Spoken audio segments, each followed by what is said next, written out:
I'm looking at our next guest via Zoom, and not a sunshine backdrop, but I'm telling you, you've got one of the coolest looking backdrops for all the music people. Brian Kage with us, producer and DJ on the Oakland County MegaCast. Good morning. How are you? Good morning. How are you? I think a lot of people don't understand or don't realize that Detroit is techno. Oh yeah, Detroit is the birthplace of techno. Started here in the early 80s, actually late 70s, early 80s, by three black guys, Juan Atkins, Derek May, and Kevin Saunderson. And it kind of, it was an underground thing here. They had underground dance parties, and then it got very popular in Europe, and then the rest is history, and here we are. It's one thing for it to start here in Detroit, but how has it continued to be such an attraction for people all over the world? I've covered the techno, the music festival, and people come from all over the world to attend it. Yeah, absolutely. Well, I think it's become an attraction because I think dance music is in our souls. I think, people are looking to meet other people. So, this music that we create in these studios here, they are the background music to nightlife, to day parties, to parties on a boat. They're very good sociable music for people to meet other people. So I think that's why dance music has become such a popular thing. Brian, tell us a little bit about how you got into this and about your career too. What are you doing right now? And then we'll get into how are you surviving during this time? Yeah. So basically when I was 17 or 18, I had a good group of friends that sort of got me into the dance music scene. But through the radio, actually, during the late 90s, there was this electronica revolution. They were playing like the Prodigy, Underworld, Chemical Brothers on the radio. And wow, we were just like blown away. We had never heard this sound. And then I started digging into it and really got passionate about it. I've always had a passion for music, especially like video game music. So basically dug into it and realized, wow, this is actually from my hometown. So I had like this weird thing happen, like this inception thing happen where I found out about it from Europe and then brought it back home. And then the rest is history for my like upbringing with techno. I just went down the rabbit hole really quick. And then, so in terms of what I'm doing now is I run a record label here in town. I still press vinyl records. It's called Michigander. You can find all my releases at michigandermusic.com. I put out a bunch of music. I put out music for other folks around town. I've done music for Carl Craig, Omar S., just some of the names around town that, are famous in the world, but normal guys, normal average dudes here in Detroit. So, what part of Metro Detroit did you grow up in? I grew up in Fraser, actually. I grew up in Fraser. I now live in Warren, and I work in Rochester. So I'm on the burbs, but I'm not too far from the city. I'm glad I'm like right close to the city. So, obviously we have COVID going on. So, that's obviously a problem where you can't do nightlife stuff, but it's a nice little pocket. So, see, dreams do come true, even for kids in the suburbs. So tell us about how are you surviving right now? So obviously the music industry has taken one of the biggest hits. My nephew plays music in Chicago, and this has been devastating for him and the members of his band. Are you coming up with some virtual ways to get through this? And are you at least allowed back into the studio?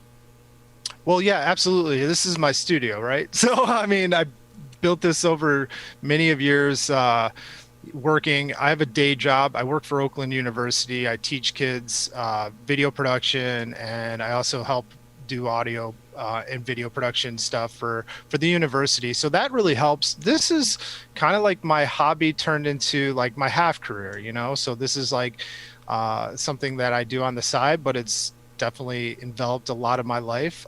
In terms of gigging and stuff, yeah, gigging's very difficult during these times. So we've had to do some interesting things. For example, like a lot of these festivals are doing virtual festivals. Movement Electronic Music Festival did a really cool 72 hours back to back to back DJs. There's also another festival here called Charivari, which is a grassroots festival that I was able to play this year. And, they wanted something special. So we set up a DJ rig, very socially distanced on a boat with my closest family members, So, and we did some really cool drone and GoPro shots and stuff like that. So, it's very challenging, but it's also cool because it levels the playing field for musicians. Like, people are getting more notice now because it's not all about the hype and about,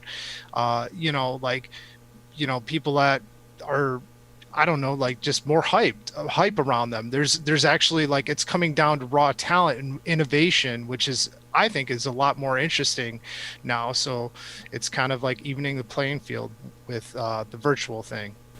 DJ and producer Brian Kage with us on the Oakland County MegaCast throughout the local area. Brian, you talk about how there's a lot of innovation and a lot of trial and error that goes into making techno music and electronic music. For you as a musician that's creating these different tunes, what inspires you when you're creating these tunes and you're experimenting with the different tones and the different sounds into making this electronic music? Well, I definitely think that what inspires me about electronic music is my friends, my family, and where I grew up and where I live now. Like Michigan, that's why my record label is called Michigander. Like, I believe I pull a lot of influences from different parts of Michigan. Like, I think Michigan is an underrated state. There's just so many cool things to do here. There's so many places to see. It's such a beautiful state in the summer and even in the winter too, if you like snowmobiling, or something like that. But I think that's what really influences my sound, my family, my friends, and the state of Michigan. So you're also a teacher, and I look at how much technology has changed, probably just even from the 90s when you got into this. Do you think with today's technology, such as GarageBand and programs such as that, it is making music more accessible to so many more people? I think absolutely. All these computers, everything that, you see a lot of analog gear back here, but everything that you can do in music is on the computer. So laptops are getting cheaper, iPads are available, Microsoft Surfaces, everything can be done on something like this, these days, these telephones. So I think that it's really interesting to see.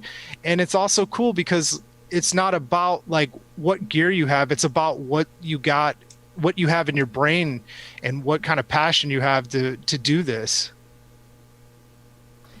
So we are speaking with Brian Kage. You are a producer, a DJ, and a teacher. That's quite the life and quite the career that you have. Yeah.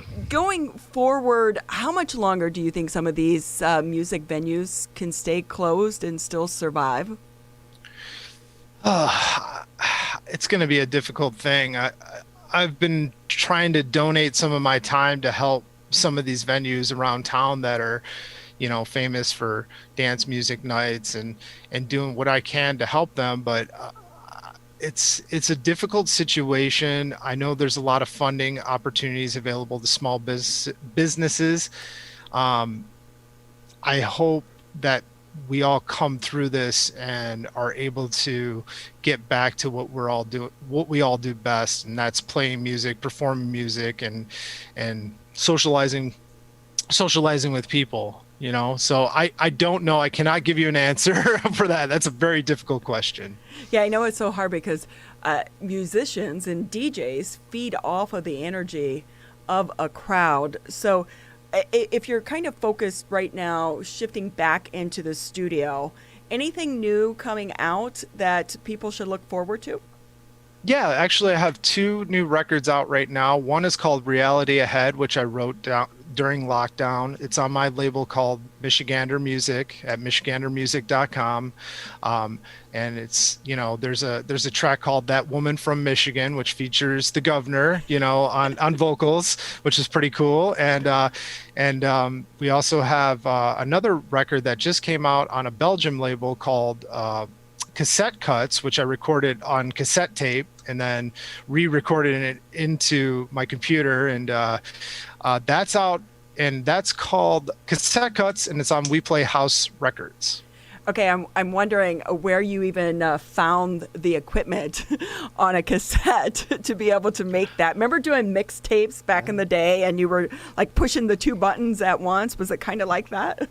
Yeah, kind of. It's like they make these cassette recorders. It's actually sitting, or it's over there somewhere. But it's actually a multi-track recorder. So you get your different parts and you record right into the tape cassette, and you hit record, and then basically it gives that tape sound, that warm, saturated analog sound. It just adds like a different flavor to the music. It's interesting. Even VHS tapes, you can record to VHS tapes, you get a different flavor from the saturation of an old school VHS tape. So that's kind of what I was aiming to do with my Cassette Cuts EP. So Brian, Tyler's kind of looking at me like, cassette tapes? What are those? We don't want to talk about 8-track. I know what that is. No. Right, exactly. So, Yeah. Before we let you go here, just talk a little bit about being inspired. And when you were in lockdown, were there days that you didn't want to make music, or did music help get you through this? Honestly, I've been the most invigorated and inspired I've ever been, because I've been able to be home, like my time has been so stretched in between, my time at work and my commitments to my family and being home, that haven't had the opportunity to be in the studio as much as I should be, or I want to be, I should say. So right now, like what I'm working on is an album for myself. I've never done an album in the 20 years I've been doing this, and I'm really stoked and excited to be doing that. So yeah, this has definitely invigorated me. I know it's, and that's a positive thing. Yeah, obviously we can't DJ and we can't make money doing gigs, but I mean, there's other avenues and there's other ways. And I think the most important thing is to be innovative and just keep pushing yourself forward as an artist and as an influencer in some sort of ways, and if you're not, looking at future technologies like Zoom or Twitch or YouTube, as a musician, you're not doing your job right, in my opinion. Brian Kage with us, producer and DJ, with us on the Oakland County Megacast. Brian, with that in mind, what do you see the future of electronic music and just the future of music production being and its impact from the COVID-19 pandemic?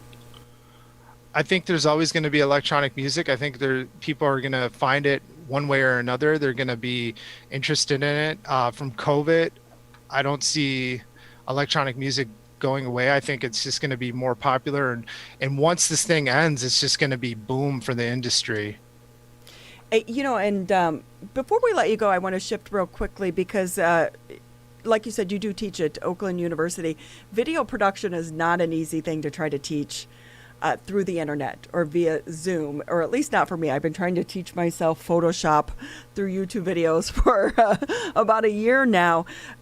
Are you going back into the classroom, or do you anticipate that happening? If not, what does this look like for the students coming up in the fall? Well, fortunately, like my teaching has to do with like working in a department and mentoring students. So it's a little bit different than the other professors on campus and special lecturers. But yeah, we will be going back to OU to do shoots and to do special things or special events. Like commencements is coming up this week. So that's going to be, we're all going to be all hands on deck, but we are practicing safety guidelines, socially distancing, and we will be there for our students as much as we can. We're taking all the proper measures and everything to make sure that our students are safe, and they're our number one priority. Brian Kage. He is a producer, a DJ, and a teacher at Oakland University. You do it all. Anything that you want people to know before we let you go? Also, where can they find your music? And are you on social media? I would imagine you are. Yeah, so you can find me. You can just search on Google Brian Kage with a K, Kage, and then you can find my music at michigandermusic.com. I also do a synthwave band called Escape Driver if you're interested in synthwave, like new 80s kind of style, which is a very interesting project. So yeah, Brian Kage. So I do, I have to admit, I don't know what Twitch is. So Tyler, do you? I do, I'm aware. Oh, okay, so I'm just the old one here, right? Well, I mean, Twitch is like, it started off as like a gaming platform, and for gamers to play games and then basically stream them out into the world where other people could watch them play games, which was like, wow, like, is that even going to work? But yeah, it's going to work because people are interested in watching other people try these games, try new games, and then they're also interested in the personnel of the people that are doing these games. So yeah, it's kind of gotten huge. Well, it was great being able to speak with you this morning. Thank you for sharing your time, your wisdom. I'm going to check out your music and maybe get a house party going on with me, my husband, and my dog. Oh, boy. Cool. We'll have a good time, and thanks for having me.